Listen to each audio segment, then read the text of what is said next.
Nung nalaman mo lang may warrant po kayo, bakit hindi na lang kayo sumuko? Hindi, susunod naman talaga. Kaso, Pwede sa lawyer ko na lang. lawyer niya na lang. Kasi sila naman. Okay, pero gusto mo talagang sumuko? Yung inabutan pa kayo ng NBI, pasuko na kayo? Pasuko na kayo? Pero kung pasuko na kayo, sir, bakit kayo gumagamit ng mga paraan para hindi kayo ma-detect? May burner SIM, may burner phone. Wala po, hindi po yun. Hindi po kami na gano'n. Ha? Hindi po yun pagpaparang ko, patakas niya. Hindi ganon. Kasi sir, Ayan na nga po yung damit ko. Didiretso na ako. saan? Kung saan ako, yan. Abogado ko. Pero kung susuko kayo, kanino ba dapat kayo susuko?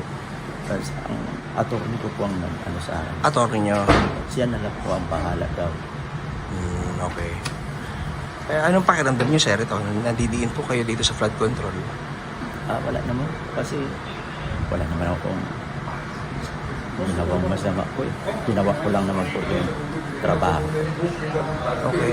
Pero can you say, sir, kung kumita ka kayo dito sa mga flood control projects? Hindi kayo kumita? Wala. Sa totoo.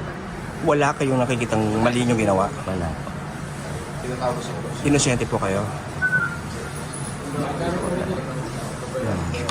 Okay. Pero yung mga nasa taas, sir, alam nyo may ginagawa sila? Hindi naman po kami nag-uusap niya. Basta trabaho lang po ko sa office. Wala ako kayo napapansin, natutunogan na abutan ng pera, mali-maleta, na pera, wala kayo nakikita. Pero mataas na po yung rango nyo sa DPWH, sir. Ay, wala. Kahit tanong niyo po dun sa wala po talaga tayo. Willing kayong magpa-sign ng waiver sa bank accounts? Opo. Wala pong problema po. Wala naman po kung ano. Ilang years na po kayo sa DPWH? 33 na po. 32 years. Okay. Sige, sir. Salamat po na marami.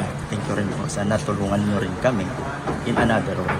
Para na hindi lang po sa baya sa amin. Yun lang po ang gusto namin. Kaya yung fair trial.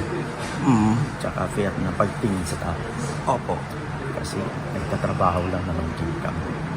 Pero if ever, sir, willing ka ba na maging witness o magsabi ng mga impormasyon na meron pong, na makakatulong po sa kaso?